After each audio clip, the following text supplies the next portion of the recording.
वेद सनातन हिंदू मान्यताओं में सबसे स्वीकार्य और प्राचीन ग्रंथ, जिनकी प्राचीनता के प्रमाण सैकड़ों इतिहासकारों ने दिए हैं। इतना ही नहीं, बाहर से आने वाले विदेशी यात्रियों ने भी अपने यात्रा वृत्तांत में वेदों का न सिर्फ उल्लेख किया है, बल्कि उनके मंत्र और उनके श्रुति परंपरा में अनादिकाल से चले आ रहे सिद्धांतों की सत्यता पर भी मुहर लगाई है। इस संदर्भ में अधिक जानकारी के लिए आप इसी चैनल पर वीडियो नंबर 115 देख सकते हैं।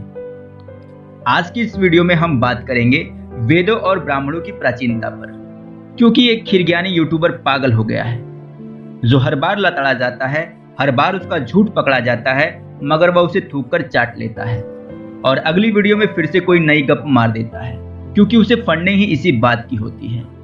इस खीर विज्ञानी ने पुनः एक वीडियो वेदों पर बनाकर यह कहा कि बुद्ध के समय वेद नहीं थे, ब्राह्मण नहीं थे, क्योंकि वेदों का या ब्राह्मणों का कोई अभिलेखीय प्रमाण नहीं है। तो आज की इस वीडियो की श्रृंखला में हम इसी विषय पर बात करेंगे कि प्राचीन अभिलेखों में वेदों का प्रमाण है या नहीं। इस संदर्भ में हम पहला प्रमाण रख रहे हैं जूनागढ़ के अभिलेख से, जिस अभिलेख को अशोक का अभिलेख कहा जाता है। जूनागढ़ के नवे शिलालेख में आया है,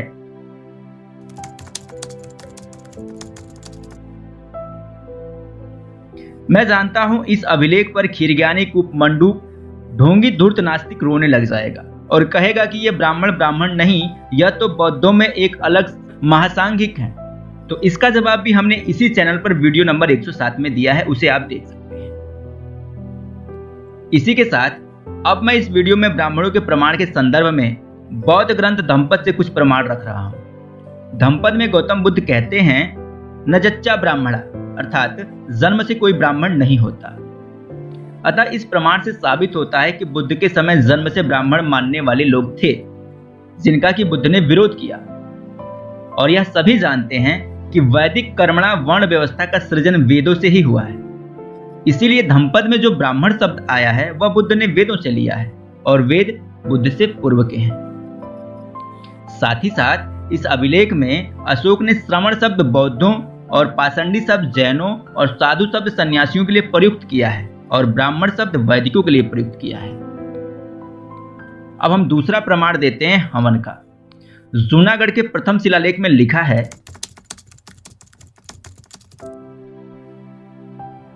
इसका अर्थ कि मेरे राज्य में कोई पशु मारकर हवन नहीं करेगा। अब चूंकि हवन एक वैदिक परंपरा है, अतः एक बार पुनः वेद और ब्राह्मण की सिद्धि अशोक के अभिलेखों से ही होती है। इस पर भी मैंने पहले से ही विस्तारित वीडियो बना रखे हैं। वीडियो नंबर 108, वीडियो नंबर 109 और वीडियो नंबर 111 देखें, आपको इस विषय में संपूर्ण समाधान मिल जाएगा। अब एक तीसरा प्रमाण भी हम आपको देते हैं, जो कि वेदों के संदर्भ में है, और इसके लिए देखते हैं जूनागढ़ के 13वें शिलालेख को। यहां लिखा है,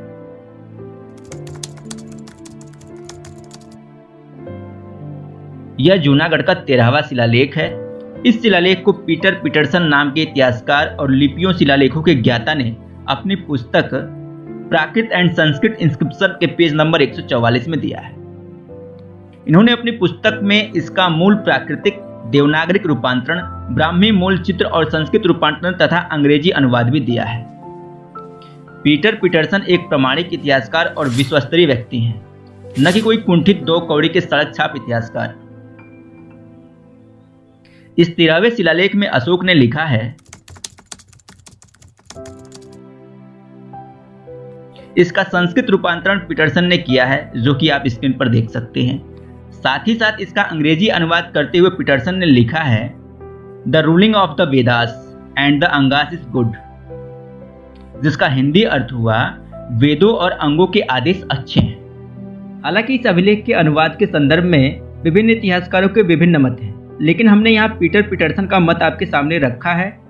आप इसको और बेहतर से समझने के लिए अन्य इतिहासकारों का भी मत देख सकते हैं। अब वेदों के संदर्भ में चौथा प्रमाण भी देख लेते हैं, क्योंकि खीरज्ञानी साहब अपनी वीडियो में अशोक के अभिलेख में आए बुद्ध के सबसे प्राचीन सूत्रों की बात कर रहे हैं। यहाँ अशोक ने जिन 7 सूत्र उपदेशों का उल्लेख किया है, उनके नाम हैं विनय समुकस,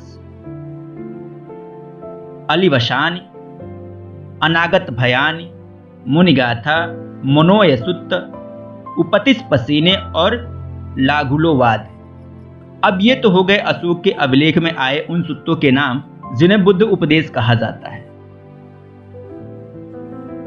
किंतु वर्तमान में यह किन नामों से प्रचलित हैं और इन सूत्रों में क्या उपदेश हैं, यह जान लेना ज्यादा जरूरी है। इनमें से कुछ सूत्र उपदेशों के नाम पर विद्वानों में परस्पर मतभेद है, किंतु इनमें से 4 उपदेश और उनके नामों पर हम विभिन्न विद्वानों का मत आपके सामने रखना चाहेंगे। इसमें पहले अलावसानी सूत्र को भंडारकर और धर्मानंद कौशाम्बी ने प्रचलित त्रिपिटक का महाआर्यवंश माना है और कुछ ने इसे आर्यवास माना है, किंतु दोनों में विशेष अंतर नहीं है। इनमें से जो दूसरा है मोनेय सूत्र, इसे कौशाम्बी और भंडारकर ने नालक सूत्र माना है तथा रिज डेविड्स ने इसे इत्तिकवत्तु का संक्षिप्त मौनेय सूत्र माना है। यहाँ दोनों जगह मौन का उपदेश है, किंतु इत्तिकवत्तुक में मौन के भेद ही मात्र बताए गए हैं, उसका उपयोग और महिमा नालक सूत्र में दिया गया है।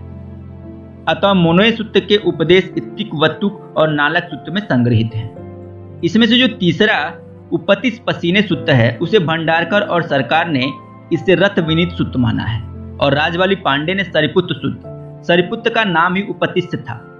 वास्तव में रथ विनीत सूत्र में सरिपुत्र के ही प्रश्न दिए गए हैं, अतः उपतिस्पसीने का प्रमुख उपदेश रथ विनीत सूत्र में दिया हुआ है।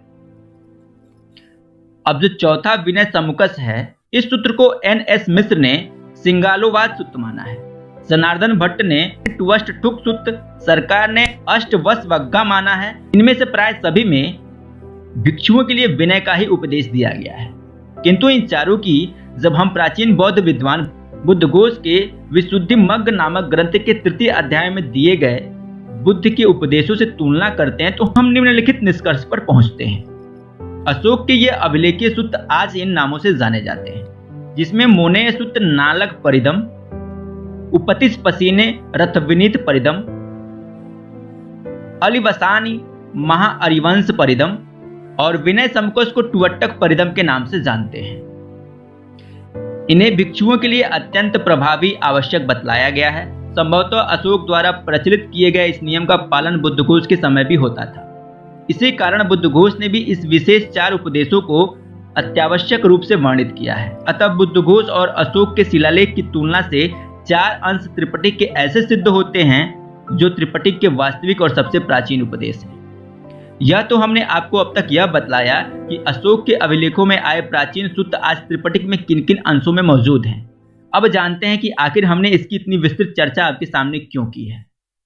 दरअसल इन्हीं चारों में विनय समुकस अर्थात टुवट्टक सूत्र के निम्न सूत्र में अथब्बड़ शब्द आया है, जिसे स्क्रीन पर आप देख सकते हैं। इसमें बुद्ध भिक्षुओं के लिए अपठनीय और निषेध विद्याओं का उपदेश कर रहे हैं।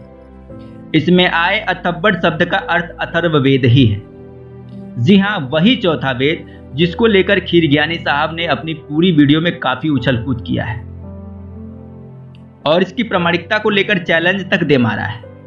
तो यहाँ हम अशोक अभिलेखों के सबसे प्राचीन सूत्र विनय समुकस से अथर्ववेद का प्रमाण दे रहे हैं। साहब चाहें तो गुप्त द्वार पर वीडियो रोककर पहले ही बरनोल लगा सकते हैं।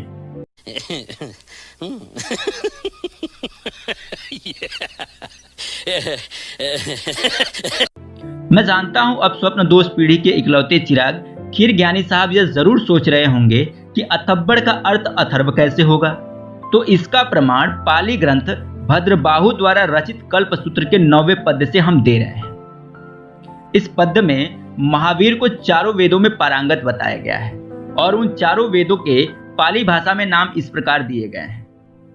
अतः अथव्वण या अथव्वड़ शब्द अथर्ववेद का वाचक है, ऐसा जैन कल्पसूत्र के प्रमाण से सिद्ध होता है। अतः विनय समुकस अर्थात टुवट्टक सूत्र में आया अथव्वड़ शब्द अथर्ववेद के अर्थ में ही प्रयुक्त हुआ है। यह पाली ग्रंथों से ही यहाँ पर यह सिद्ध होता है।